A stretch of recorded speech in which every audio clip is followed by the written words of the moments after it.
Ort is an organization that was born out of necessity and has endured and flourished because of its ability to adapt to change.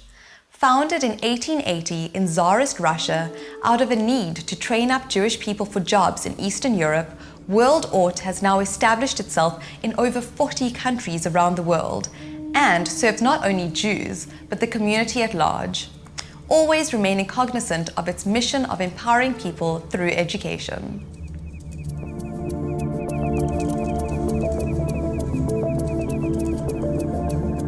Ort South Africa started in 1936 as an entity for fundraising. And World Ort took a stand of not working with the government because of apartheid and Bantu education. 1993, 1994, when the shift in government was happening, World Ort brought expertise in the subject of technology. And World Ort worked with government on introducing technology into the curriculum and training teachers in that subject. So from 1993, 1994, when Ort started being operational, it expanded into Gauteng, in Cape Town. Ort SA Cape operates in Cape Town, and we're also working in KwaZulu-Natal. Our mission is making people employable and creating employment opportunities.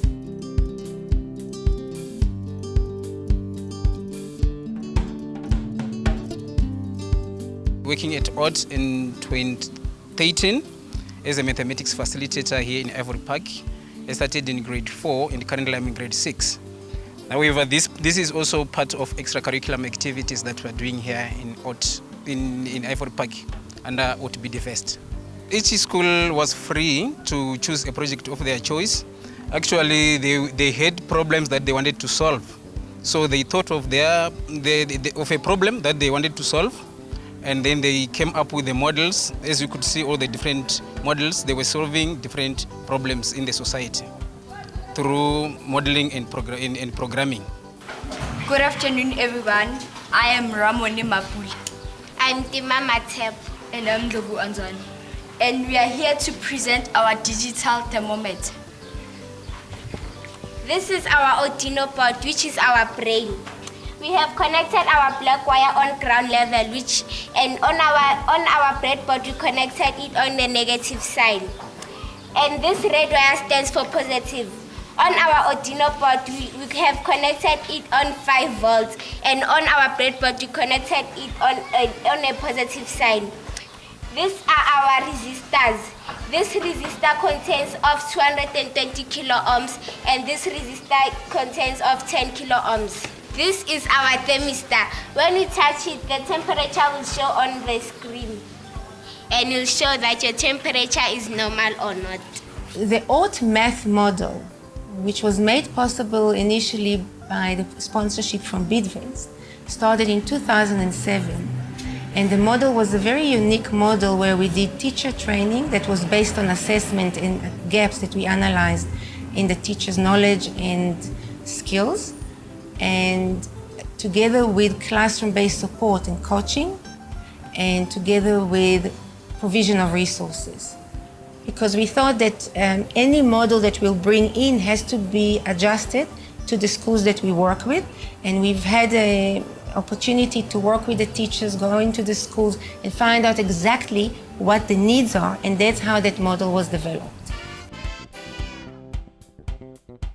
Research showed, especially with girls, that when you expose them to STEM, to science, technology, engineering, math, to coding language and programming from an early stage, you were more likely to get them choosing that as careers. And the problem in the township is that the chosen careers are around the things that they know. If you ask them what they want to become, I want to be a policeman, a doctor, a lawyer, engineer. The IT is very distant for them.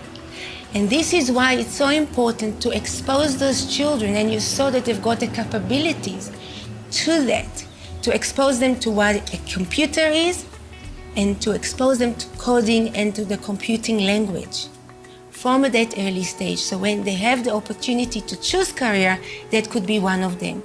Because in the future jobs, it doesn't matter, even if you don't want to be a programmer, you will still need to have some knowledge in computing for whatever job career you will choose. This is how we need to teach not only the computing language, because with robotics and computing, you teach children life skills. You teach them how to work in team, how to be disciplined, how to work in collaboration with other team members. So that is beyond even the computing language. It brings in a lot of aspects of 21st century skills together. This is our model, which is a security system. The components that we used are photoresistor. Photoresistor senses the amount of light. Photoresistor make LED to produce light when it's dark and during the day to switch off. Motion sensor. Motion sensor senses movement of objects such as animals, cars, and people. Servo motor opens the gate and closes the gate. Arduino Uno. Arduino Uno works like our brain. It has memory. And the reason for us to connect our Arduino Uno to the laptop was for the output energies to produce what we wanted them to produce, and also to upload the coding to the memory. The alarm is ringing now, and the securities will come to check the person if the person is an intruder. Then they will switch it off to stop the noise. And our school will be protected from burglary. I am extremely pleased with what the learners are doing, and it's one of my dreams to see these learners realizing whatever they want to see in the society using the skills of coding, because they are also applying their science, mathematics knowledge when they are working with this. Because for them to choose the right resistor, they are using calculations. So there is a lot of mathematics, there is a lot of science, because they need to know the electricity for the connections, they need to know science in general, and nature in general, and also the rules in the country on how certain things apply in the society. This project has expanded to Ivory Park and other areas in Gauteng and in KwaZulu-Natal, where we used that successful model and implemented it, where we take the entry levels of grade 1, grade 4, and grade 8, and we take the cohort and go with them. So it's a long-term project. It's not a once-off project. And that long-term relationship that we have with the Department of Education and funders allow us to make the impact, to see the high performance of learners in the ANA, but also high performance of learners in the teaching, in the classroom, in the books, in the workbooks, when we examine them. Ort definitely has a Derech Eretz, and I think throughout the world, Ort has a Derech Eretz, and that is educating for life. And that is how we think.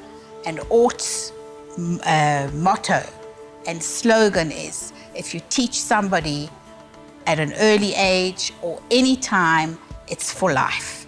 And that's why we have long-term projects. We like to see that people have gained through what we've taught them and what the projects that we've run, and that this will stand them in good stead to become self-sufficient. In the end, that's what we want. We want to improve the education system in the country. We want to improve people's livelihoods and make them self-sufficient.